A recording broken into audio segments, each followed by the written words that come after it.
You're listening to the Geriatric Mamas Podcast with Jessica Raziri and Sonia Tapley.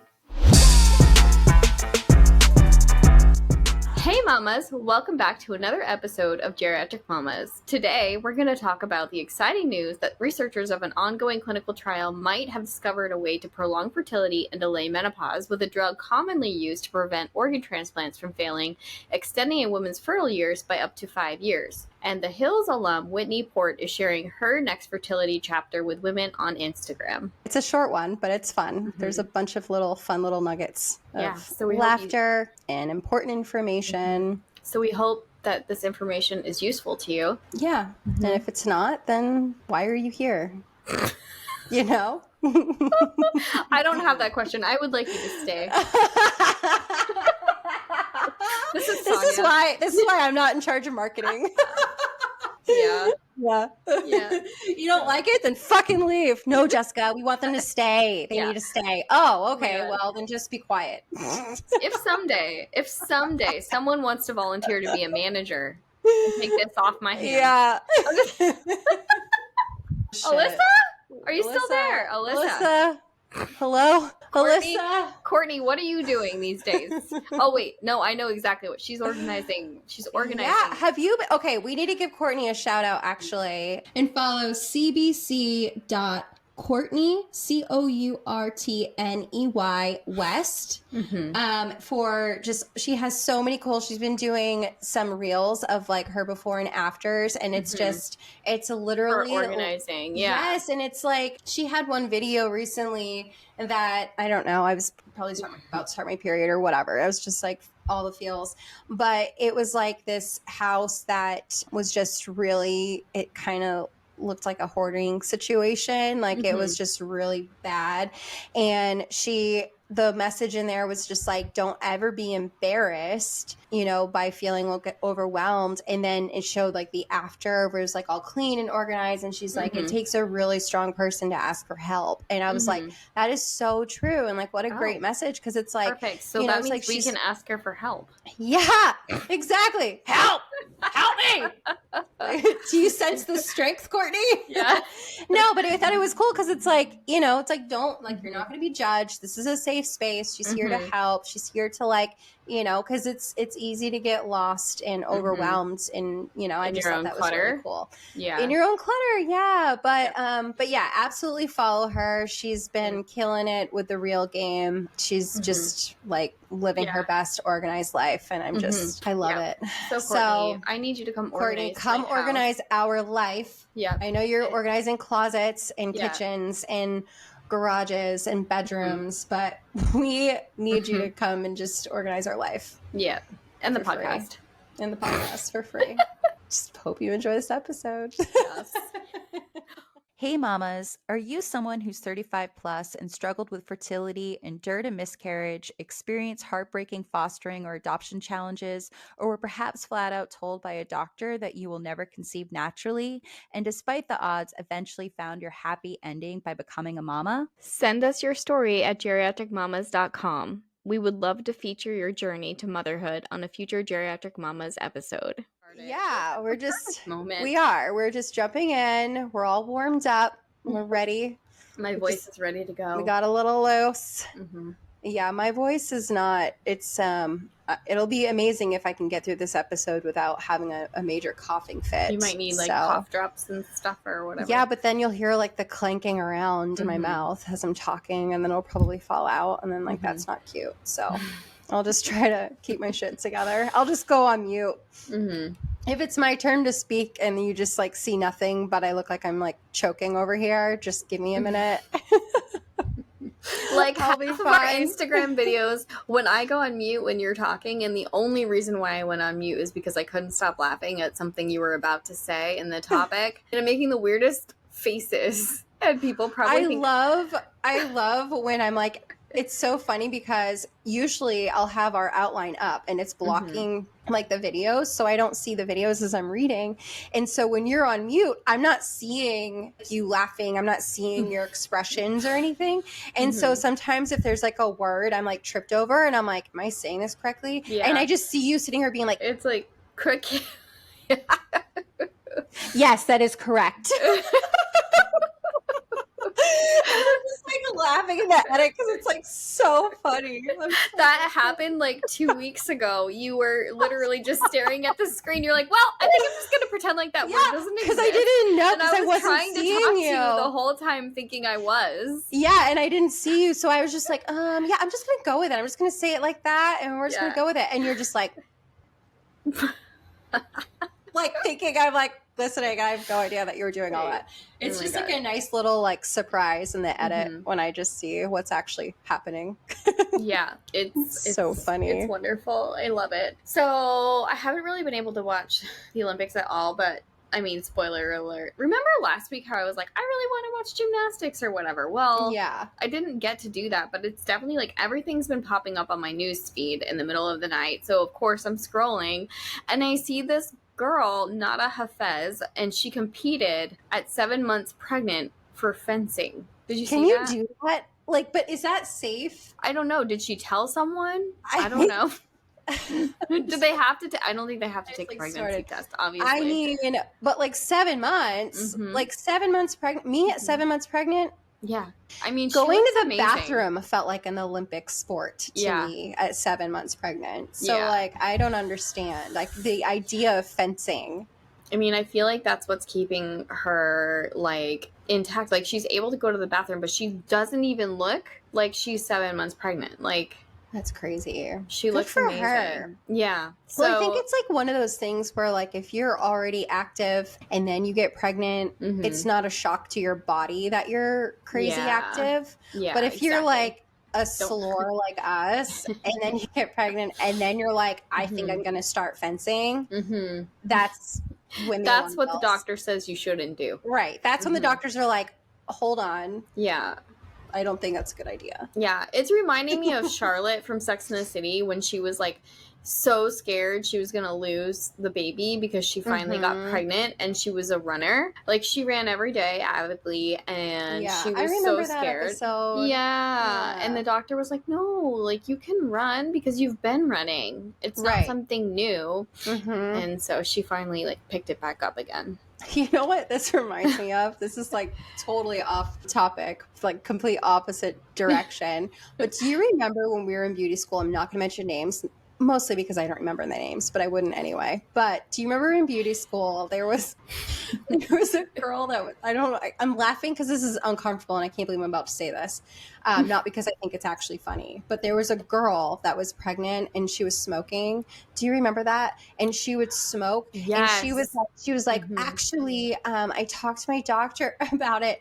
And he was like, well, because you're such a heavy smoker, it's actually going to be more of a shock to your system for you to just quit smoking altogether. So having a cigarette here or there while you're pregnant is fine. And like, I remember you and I were just like staring at her, like doe eyes, like,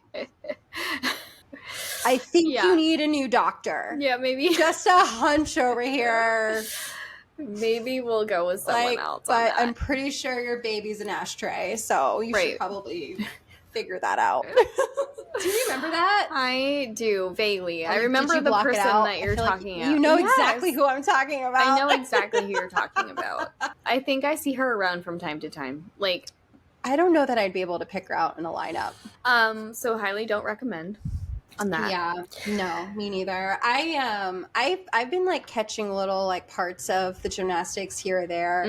Not anything else of the Olympics, but I have been watching more of it than I thought I was going to. So kudos to me. And I've been seeing like basically little like highlights and wins here or there. But one thing that popped up, I didn't see it live in action, but I've been seeing like replays of it. You seen that?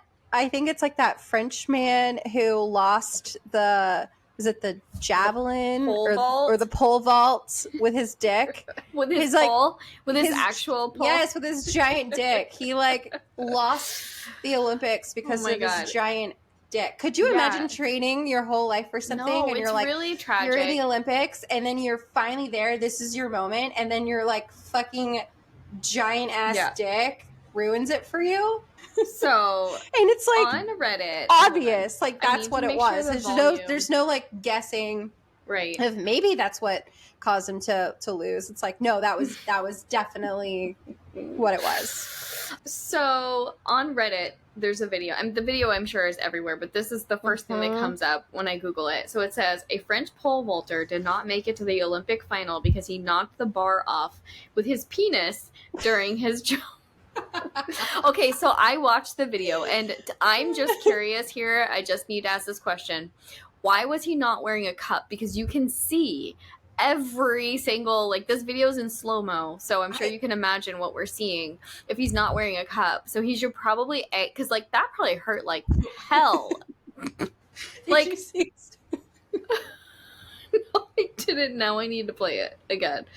Did you see his face? My It definitely volume looks is like it all the probably way down. hurt, Is for it gonna sure. let me? Like, Oh man, that's awful. it's like his balls clapped around. They like slapped around the pole.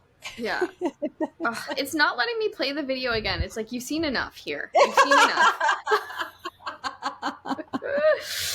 It's like, bitch, okay, move on with your life. Right, like, you told need the to story, get move on. Exactly. It's telling me to get a life. Oh, okay, wait, I found it somewhere else. Oh God. Yeah, that's awful. Did you see his So face? bad. He needs a cup. Is it? Okay, maybe they don't believe in that in some countries. Maybe it adds weight. Because, I just know in some sports you were trying to be as light as a feather. Yeah. Well, I don't even know what to say. It's just, that's a first, I feel. Yeah. I feel that's probably a first. Yeah. So I found out this week that I am not in sexy menopause. So it's confirmed, but... Are you sad about it? How do you feel about it? No, I'm actually happy about it because I just feel like that's a lot to go through and I'm not really mentally prepared for it right now. No. I've been telling you you're not actually in sexy menopause. Yeah. So you've just been in denial. You're just I trying to know. rush this whole process. I know. So I had been doing some research for the podcast, and I know, like, we've talked about sexy menopause like several times. I've said several times I think I am, mostly in the winter time when I'm like having hot flashes sitting in front of the heater. But I found this wearing like a sweatshirt and wool socks, and she's wondering why she's dripping in sweat. She's like, it's definitely sexy menopause. But my ankles are out. My ankles are out, so I should be fine. It's very Amish of you. Oh, but I was researching and I found this YouTube video with a doctor who authored the book called The Menopause Brain. So of course this piqued my interest, and it was like, the title was just like, Sonia needs to watch this, is basically what it said. So I was like, okay. I took the bait, and it was really helpful because the doctor explained that if your period still comes on time every month, you're not actually in sexy menopause yet. Obviously, she said perimenopause, but that's not what we say here. So also that you're not in actual menopause until your very last period happens. Your period could even happen a year apart, and you'd still be considered in perimenopause until it 100% stops. So like, if you don't have your period for a year and then all of a sudden you have your period, like, you're back in perimenopause, like you were never actually in menopause. So she said a lot of women don't realize this, and that's how it works. So hopefully that information helps anyone who's questioning this like I did. The doctor's name is Lisa Mosconi, so you should definitely check her out. And the book is really great. It's basically, it talks about like food that nourishes the brain, because the brain and your ovaries are the two major organs that go through big change when you're going through menopause, and the brain is really affected. And that's why a lot of people start losing their memory, and like, eventually by the time they're like 60 and 70, they're going into early dementia and all this stuff. So I guess like antioxidants and omega-3s are really important for us to start working into our diet around now. And so she mentions blueberries obviously being, there's like another berry that's way higher, but I like texted my grandmother as I'm reading or listening to this audiobook, because she like avidly eats blueberries every single morning. And she loves eggs. Wait, Nan, she loves are you just eggs. like, not in menopause? Like, did you just like... No, but it like preserves your brain. Like, you're still going to go through all that shit, but it preserves your brain. And my grandmother is one of the most healthy. Yes, my grandmother's like one of the most healthy people I know. Blueberries. Yeah, I mean, she's chasing my daughter around 2 days a week, and she's happy to do it. She's like, I don't want to jinx anything, but I'm like, I texted her, I'm like, Nan, are you still eating blueberries in the morning? She's like, yeah. I'm like, great, go get some more. Like, eat all the blueberries. Keep you going just start with the egg like salad. getting them like shipped to her house, and she's like, I don't understand what's going on. You're like, blueberry pie, blueberry muffins, blueberry pancakes. Yeah. How about this blueberry schnitzel? Oh, what do you think? Blueberry cookies, blueberry cupcakes, blueberry frosting. How about some? I heard you like to just eat a pint a day jam all by itself. Yeah. So I was like, this makes a lot of sense for her because she's always done that. Like, that's her thing. How cool. Yeah. That's awesome. Anyways, I thought that was really great information. It was great information. And I just love that we're now validating that I've been correct this whole time. It's now backed by science that Sonia is, in fact, not in sexy menopause like I have been saying from the very fucking beginning. Yeah. So I'm glad you're finally on board. I am. With this information. 100%. All right, so today is episode 57, which is crazy. I know we say this every week that it's crazy, but it actually is crazy because, like, the follow through that is happening with this thing. Holy, who knew? Right. I'm officially addicted to it's fun. It's truly like my outlet every week. Like, it's almost like this is like my therapy. I mean, I have actual therapy, but like this is like other therapy. This is like friend therapy, you know? Exactly. It's like I sometimes forget that we're recording, and then it's like we'll just go off on tangents, and I'm just like, oh wait, shit, what are we talking about again? Oh yeah. So we just really hope that this stuff helps someone because it's helped us. It's helped us in some way, shape, or form, you know? So on today's episode, we're going to talk about the exciting news that researchers of an ongoing clinical trial might have discovered a way to prolong fertility and delay menopause, with a drug commonly used to prevent organ transplants from failing, extending a woman's fertile years by up to 5 years. And the Hills alum, Whitney Port, is sharing her next fertility chapter with women on Instagram. Whitney Port, I think I saw something, I think she was on obviously she was on the Hills, but like the recent Hills, like the Hills reboot. And I think she was talking about, they went through like a miscarriage a couple years ago. That was like really hard. And it was like, I really appreciated that she shared it because it was kind of a similar situation actually that happened to Adam and I with our first miscarriage, where they weren't really trying. They didn't really know that they wanted to have a second baby. They got pregnant and she was kind of freaking out a little bit about it. And then they started kind of like warming up to the idea. And then like she lost it. So it was kind of a mind fuck. And then she felt guilty. Like she's like, did I not want it enough? Did I not deserve it? Did I, like, she was doing that thing that women do where you like blame yourself for it.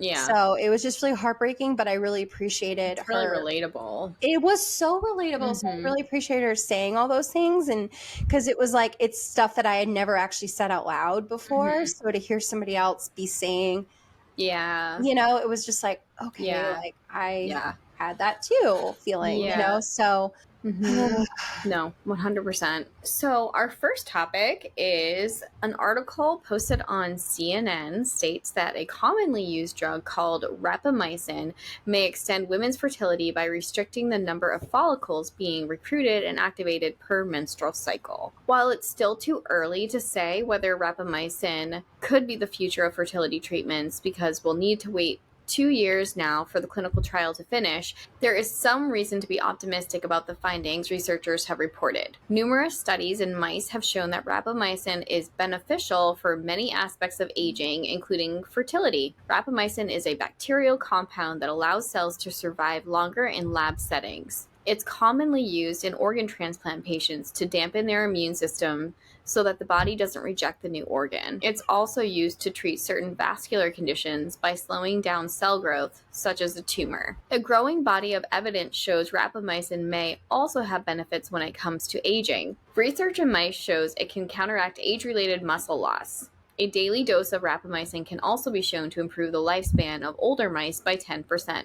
I'm going to need some of this when it's ready. I mean... Agreed. Yeah. Sorry, I was on mute. For sure. No, it's fine. When it comes to fertility, studies have demonstrated that a daily dose of rapamycin delays ovarian aging and menopause in mice. older female mice who were given a diet containing rapamycin had an increase in their pool of primordial follicles, the ovarian reserve. Moreover, these mice also had successful litters later in life.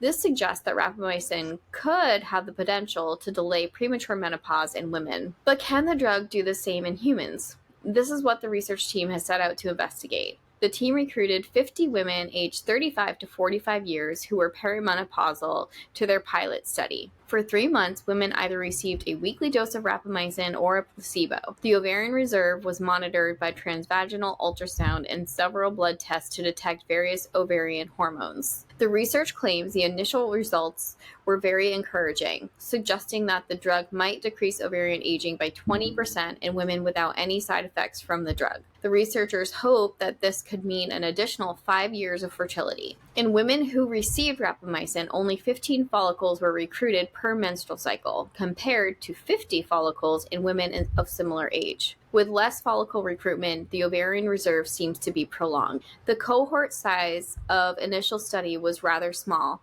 but given the promising results the researchers claim to have had, this means they will now be able to move into the next phase of their experiment, recruiting 1,000 women. Hopefully, the initial results will be confirmed again and show that rapamycin is a useful treatment for ovarian aging in peer-reviewed study. Additional studies will then be needed to investigate whether this fertility is prolonged. But if the clinical trial shows rapamycin is beneficial, this could help women with low ovarian reserve and those hoping to prolong their fertility. I mean, if this drug doesn't work, there's still always Ozempic. I can't remember. I think we talked about that on, was it the Hot Mom Summer episode or the one right after it? 40 and Fertile as Fuck. It was that one. Yeah. Yes. So anyway, how exciting that this is like really promising. It's really exciting. So it's like literally my dream of pushing out a child at 97 years old could possibly happen.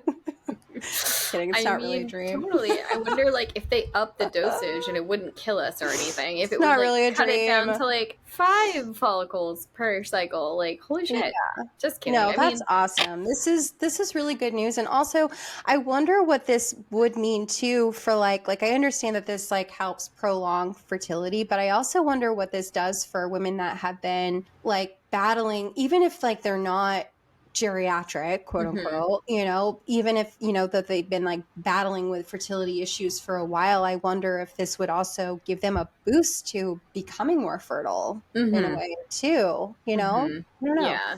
I feel like this could open up a lot of doors for further research and figuring things out and helping a lot of women. So I love science. Yeah, there's so That's much awesome. to unpack for them here. They're just on the tip of the iceberg. Yeah. So, moving right along, eNews, eOnline.com. The Hills alum Whitney Port is starting the next stage of her fertility journey and sharing it on Instagram.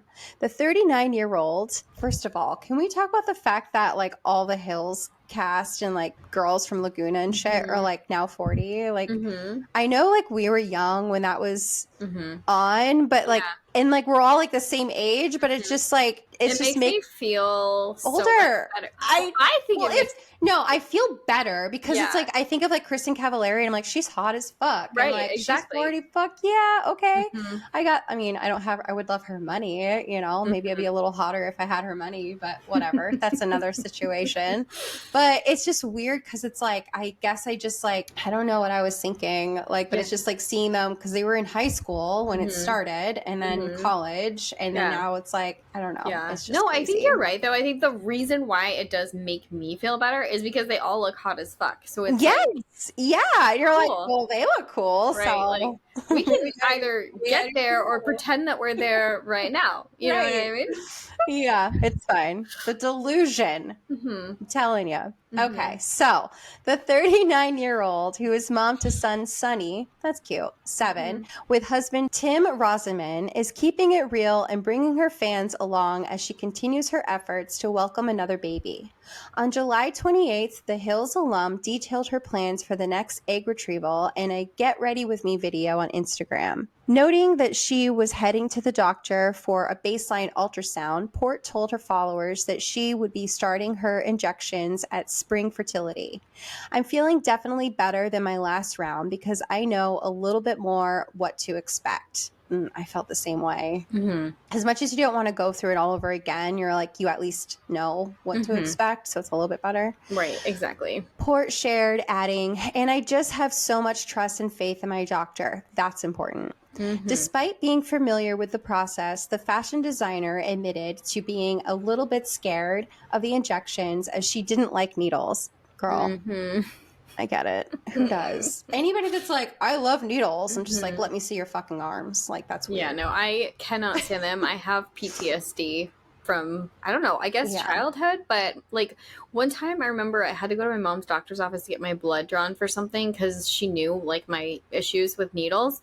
And so her and all of her nurse friends had to do this. Like, it wasn't just her, like I had to be there to like either hold my arm or talk to me about something. So I was epileptic growing up, and I had like, I think it was up to like 12 grand mal seizures a day. Like, it was like, a lot of them were silent seizures, and it was a fucked up thing. Well, I would have to have weekly blood drawn. I think it was like weekly at one point. I think, if I remember correctly, it was often. And so from like a very young age, like I was just like used to having to get my blood drawn. And it was like every time I'd go to a new doctor and they weren't used to me, they would see a child and they would assume that they had to like pin me down on a table, and that would make it worse. My mom would be screaming at them to be like, no, just let her sit in a chair. She needs to watch them do it. And they're like, no child wants to watch it. And literally it would freak me the fuck out not seeing them do it. Like, I have to watch you do it for some reason. I don't know why, but it was like, it was just the anxiety of not knowing and seeing. And like, it was always 10 times worse. I would thrash around. I'd scream bloody murder. It was awful. And then the second they listened to my mom and just like sat me down and let me just like watch, I just sat there like a little adult and was just like, okay, do it. And they're like, we've never seen a child do that before. And she's like, she's done this before, just let her do it. But I share all that to say, I grew up with needles. I'm fucking fine. Not fine with it. I still don't like it, but like I can handle it. But for some reason, like, it's programmed in my brain that like, okay, you take blood here from your arm, that's okay. But anywhere else on my body, like you're sitting here trying to jab me in the stomach like twice a day, poke me in the ass once leg. a day. I remember we did thigh like, no. for something. We did thighs, and I would like stand there for 10 minutes telling Mike, wait, no, wait. Yeah. Anyway, it's a thing. If you don't like needles, this is like a real labor of love. It is. It absolutely is. She also prepared her husband for what to expect. I had a conversation with Timmy, she shared, about him being easy on me. Not that he's not, but just knowing that my emotions may be all out of whack. Not only because I'm going through this egg retrieval and I'm nervous for the outcome, but also because of the hormones and all the things I'm putting in my body. Yes. Like, I'm sorry to scream in the mic. I guess I feel very passionate about this. I feel like that's something that's lost on, I don't know, all husbands, but a lot of people that are with people that are going through all of this. I know it was lost on me with you, if I'm being honest. I wasn't really understanding the level of emotions and like hormones and like what that's going to do, because it literally, it's all hormones is what they're injecting into you. It's all hormones. So it does a lot. Like, I didn't recognize myself at one point, like towards like the middle of this whole journey, as you want to call it. Like, I was a fucking lunatic. Port isn't concerned about having a different level of emotional connection with a child born via surrogate versus her son, Sonny, whom she carried. It wasn't like I felt more connected to Sonny through my pregnancy or felt more connected to him when I gave birth, she explained. I really started to fully connect with him when he was a toddler. Another cool thing to bring up. Port decided to open up about her own losses and struggles to make other women feel less alone. Because women feel they're less of a woman or they compare themselves to other women that could do it, she said, of the pains associated with pregnancy loss. And I hate that. It makes me sick inside that anybody would feel that way.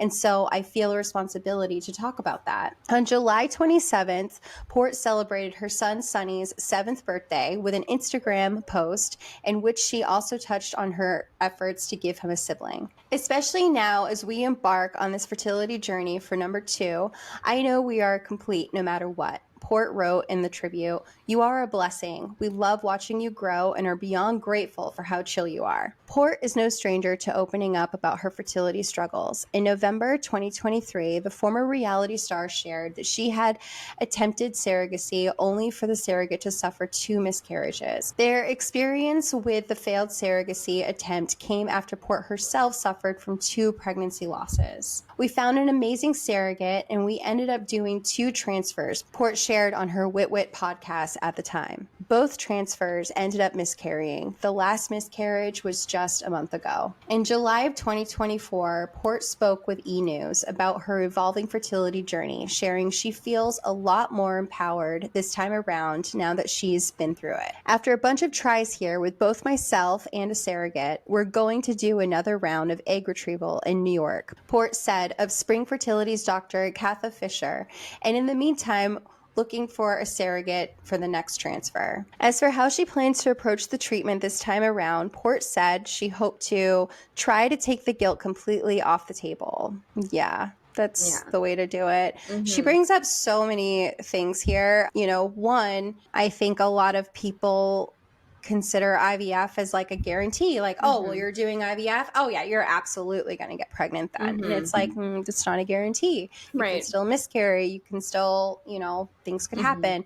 And then it's like, you look at it, it's like, oh, we'll just do a surrogate. And it's like, well, just because you're doing a surrogate, it's not like this is like some bionic woman who like has no flaws. She's still human. All humans are flawed. And so like she too could still have a miscarriage. That still happens. It doesn't completely remove the fear and the possibility of something happening. It does increase your chances of a positive outcome, but it doesn't completely take you know, the scaries off the table, unfortunately. So God, I really hope this works out for her. I know. I guess I didn't realize because I just remember the first time she shared, apparently it was like 7 years ago.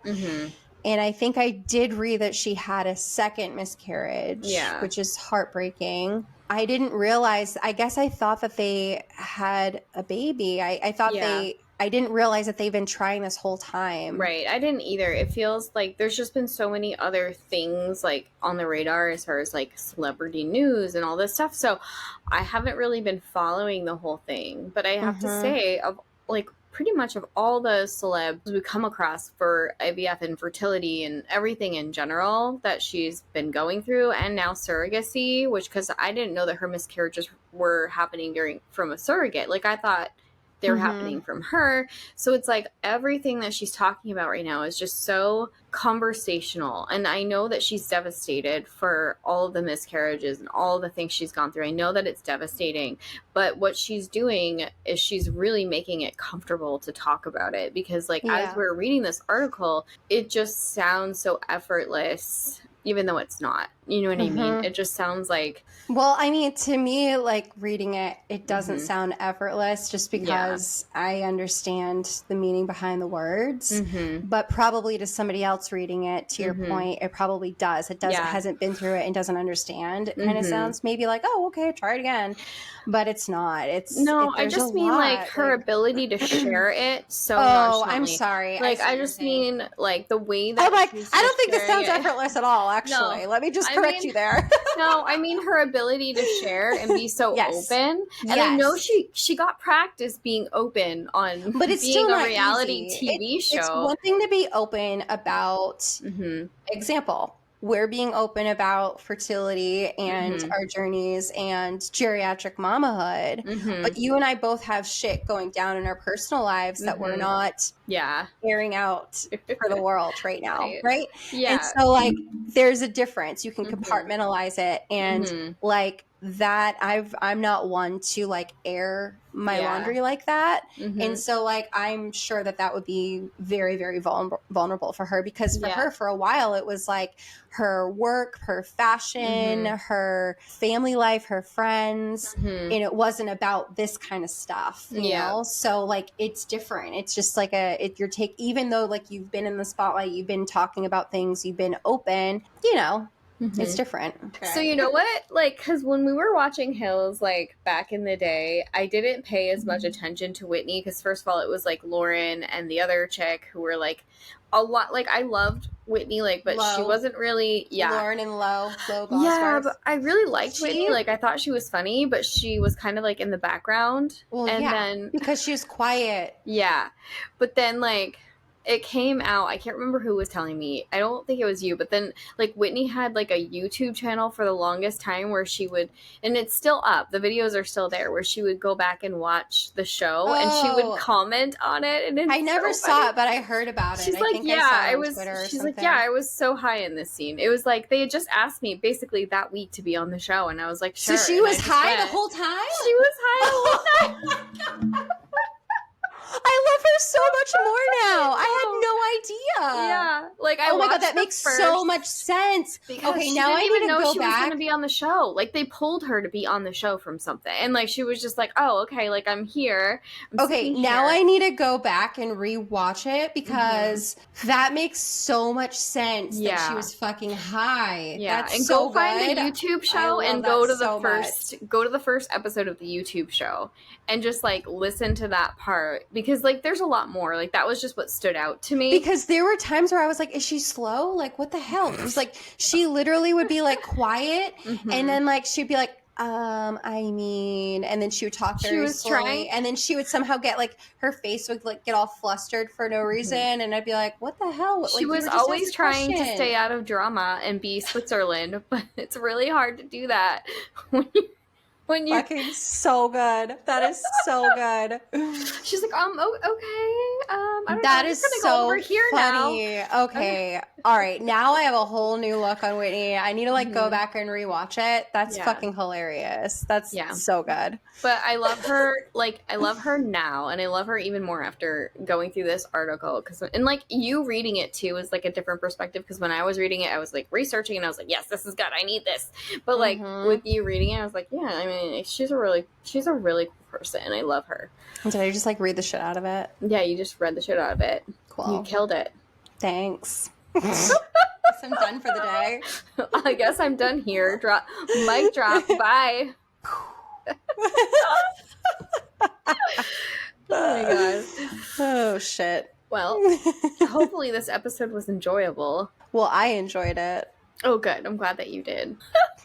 I did too. Reminder, Geriatric Mamas listeners get 20% off services at Ageless Medical Aesthetics in Westbrook, Maine with the code MAMAS2024 and a free first swim class at Goldfish Swim School in Portland, Maine with the same code MAMAS2024. You'll just need to call them to schedule your child's first visit and receive 15% off orders over $45 when you use the code MAMAS15 on your orders at apothecary.com from now until August 23rd of 2024. Well, thank you for listening. Be sure to tune in next week. Follow, subscribe, rate, and review. Tell a friend. We need support. So much support. I need tissues. I need legit life support at this point. Yeah. For more info, you can check out our website at geriatricmamas.com. You can also follow us on Instagram at geriatric_mamas, on YouTube at Geriatric Mamas, on Twitter at Geriatric Mamas, and follow our group page on Facebook, Geriatric Mamas, and now we have TikTok at geriatric_mamas. I said it. You said it right. You said it right. I had to go back and like double check. Like I had to rewind that in my mind. I had to dig in there. Did you appreciate that I added that little surprise last week? Yes. Oh, it was so good. I loved that.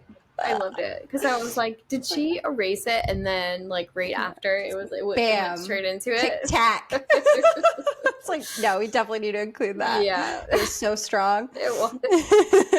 If you have a topic idea you'd like us to discuss, are interested in being a guest, or simply have a funny geriatric story to tell, you can go to geriatricmamas.com and hit be a guest or send us your story. Our outro music is playing in my mind. Yeah. So we fade out. Fuck off. Bye.